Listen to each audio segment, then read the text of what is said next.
ब्रजेश थोड़ा सा दिखाइए उनकी तैनाती मुख्यमंत्री निवास के आसपास क्या है, अभी क्या चल रहा है, कितनी भीड़ भाड़ है। अब देखिए कि मीडिया की जो खास बात होती है वो ये होती है कि मीडिया वहीं पर जाता है जहां सत्ता होती है। तो मीडिया जैसे ही आप अगर देखें किसी के घर के बाहर बड़ी संख्या में पत्रकार और कैमरामैन और मीडिया है तो समझ लीजिए कि सत्ता का गुड़ वहीं पर है। और यही फ्रेम सुबह तेजस्वी के घर के बाहर था, जब सुबह रवि त्रिपाठी सुबह यही माहौल तेजस्वी के घर के बाहर था। देखिए बिहार में लास्ट माइल हमेशा प्रॉब्लम होता है। आप काफी कुछ कर लेते, लास्ट माइल में प्रॉब्लम हो जाता है कनेक्टिविटी का। तो ये दिक्कत हुई तेजस्वी के साथ, मुझे लगता है लास्ट माइल में थोड़ा मिस आउट हो गए।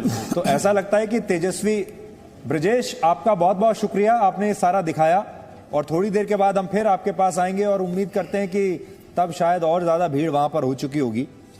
तो लास्ट माइल कनेक्टिविटी का इशू एक बार फिर से तेजस्वी यादव के सामने आ गया। वो बहुत अच्छी तरीके से पारी उन्होंने खेली, लेकिन ऐसा लगता है कि नर्वस 90s का वो शिकार हो गए। जैसे आखिर में 90s में आकर जो बैट्समैन है उसके हाथ पांव फूल जाते हैं, ऐसे ही तेजस्वी यादव के साथ हुआ है। बहुत अच्छा वो खेले, लेकिन उसके बाद आखिर में आकर उनका जो है दम फूलने लगा। और अब ऐसा लगता है कि एनडीए की जो टैली है वो बढ़ती जा रही है 124 तक, और तेजस्वी यादव की जो टैली है या तो वो स्थिर हो गई है और या फिर अब वो नीचे जा रही है। अभी आरजेडी प्लस 109 पर है और एनडीए 124 पर है, यानी एनडीए की सरकार अब बन चुकी है अगर ये रुझान नतीजों में बदल गए तो। और ये स्थिति ऐसी लग रही है जैसे अमेरिका में डोनाल्ड ट्रंप की स्थिति थी कि शुरुआत में यही कहा जा रहा था कि वो बहुत मजबूत हैं, उनकी वापसी होगी और वही दोबारा से राष्ट्रपति बन जाएंगे। ऐसा तेजस्वी यादव के लिए भी सारे एग्जिट पोल ये बता रहे थे, लेकिन हुआ बिल्कुल उल्टा और तेजस्वी यादव अब थोड़े पीछे चल रहे हैं। विशाल पांडे हमारे संवाददाता इस समय पटना में बीजेपी के मुख्यालय पर हैं। एक बार उनके पास चलते हैं और देखते हैं कि बीजेपी के ऑफिस में क्या चल रहा है। विशाल, शुरू में बीजेपी के थोड़े सुर बिगड़ गए थे, लेकिन अब ऐसा लग रहा है कि बिल्कुल वापस से उन्होंने अपने सुर साध लिए हैं। एनडीटीवी और इंडिया टुडे ऑफिस भी दिखा दें। तो जरा बताएं हमें बीजेपी के दफ्तर में इस समय क्या चल रहा है और अब क्या अब लड्डू बाहर निकाल लिए जाएंगे, अभी और इंतजार करेंगे लड्डुओं का?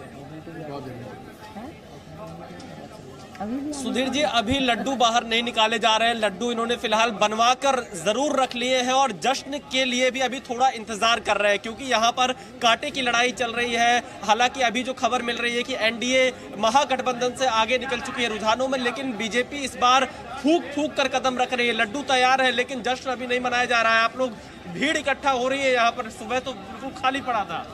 नहीं, सभी लोग अभी स्नान ध्यान करके पूजा पाठ कर रहे थे। सभी टीवी की तरफ सबका था ध्यान।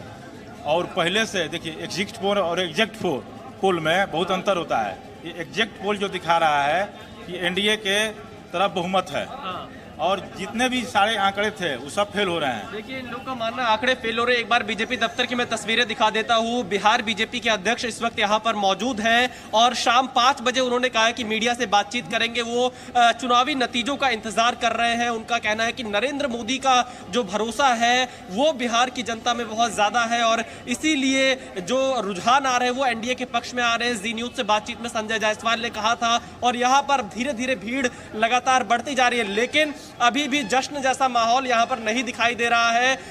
1-2 घंटे का इंतजार और बीजेपी यहां पर करना चाह रही है, क्योंकि जो अंतिम के राउंड होते हैं ईवीएम में उनकी गिनती और हो जाए, उसके बाद कुछ तस्वीर यहां पर और ज्यादा साफ हो पाएगी। लेकिन फिलहाल रुझानों के हिसाब से एनडीए आगे बढ़ चुकी है। Presenting B News app available on Google Play and App Store. Download it now.